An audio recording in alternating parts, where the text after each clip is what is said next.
Žale se mnogi, moj gost ne, da je nešto kao grozno vreme, da je posljednjih 48 sati bilo jako teško. Sad ćemo dodatno da vam ih otežamo. Malo samo da razmišljate. Gledajte spot. Igor Simić. Poveruj u mene pogledaj.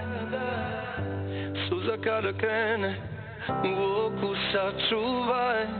Sve ono što je dobro, sve ono što je moglo za tren da nestane.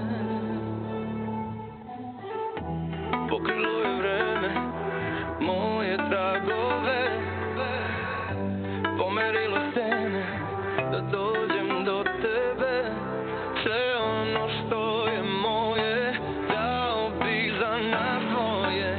Baš sve, baš sve. Poveruj u ljubav jer smo ljubav ti i ja.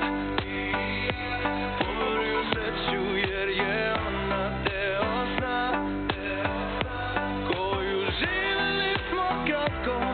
Sada ostaje ti da veruješ u ljubav kao ja, kao ja.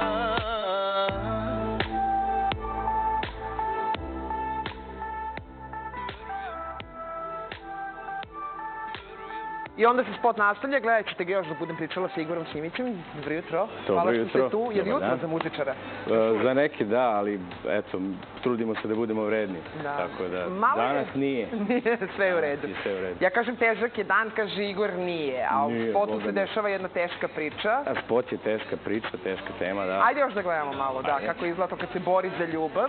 Da. Za ženu koja se voli. Pa po svaku cenu, da. Čak i kada sve krene po zlu, treba verovati u ljubav, treba se boriti za prave vrednosti. Je li ima šanse? Šansa uvek postoji, nada poslednji umer.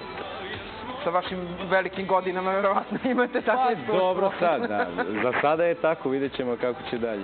Šalila sam se sad kad sam rekla sa mnogo godina. Nema, Igor je veoma mlad u stvari. Nema 22. 22. Evo te potresne scene kad se spasava devojka od samoubistva. Je li bilo neke posebne, sad kako bih rekla, priče koja stoji iza spota i iza pesme ili je ovo mala opomena mladima koji se često igraju sa svojim životom? Ne, zapravo to je nastalo, pošto je ova pesma nastala u saradnji sa Magic Recordsom koji jeste izdavač ove pesme. Kontaktirali su me, dobio sam melodije neke od Darka Dimitrova, između ostalog i melodiju za ovu pesmu. I onda je, napisao sam tekst za tu pesmu koji je prepravio Vladimir Danilović i napisao na osnovu toga potpuno drugi tekst, i govori o tome, o ljubavi dvoje mladih koji su višom silom morali da budu rastavljeni. I onda kao ideja, eto ga spot. Po svaku cenu, ljubav. Da, gledat ćemo ga još, gledat ćemo ga i narednih dana. Kako sarađujete sa Magic Recordsom? Oni se trude da sačuvaju srpski pop, tu su Nevena Božović, tu je Lena Kovačević, Aleksijević, Zana.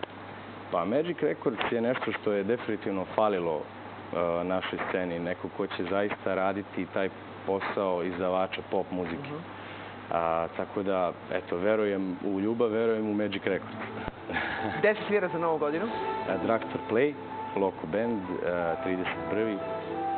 Dođite, bit će luda žurka. Interesantno je sad, kao što se Magic Records bori za srpski pop, tako što vi borite za kvalitetnu muziku. Kad kažem vi, to je Loco Band. Tako je, da. Igor je pod dva brenda. Kao Loco Band je jedno, Igor Simić je drugo. Ne pevate uopšte na srpskom, pevate kvalitetnu stranu muziku. Da, tako je, pevamo isključivo svetske hitove koji nisu na našem jeziku. Mislim, Loco Band je brend koji postoji već 15 godina i tako funkcioniše i predstavlja na neki način pravu anomaliju u ovoj zemlji. Zato što ne sviramo ništa na našem jeziku. Kad svi prave kompromise sa čudnim zvucima, sa nečim što više nije ni... Pa ne, imamo mi čudne zvukove, ne, daleko od toga. Ali, eto, držimo se toga i dobro nam ide za sada. I šta će sad biti? Će biti Loco Band ili će biti Igor Simić? Pa sad će biti jedno i drugo. Jedno i drugo. Da, jedno i drugo. Pravimo brand Igos Image, dok Loko brand kao brand postoji već jako dugo. Kao klubska senzacija u Beogradu.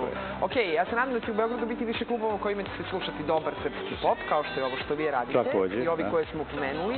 Uđu vremenu na YouTube, pa preslušajte pesmu Poveruj u ljubav i imat ćete je naravno i na najslušanijim radio stanicama u Srbiji, ja verujem mnogo češće nego što je do sad bio slučaj sa srpskim popom. Igore, hvala. Hvala vama.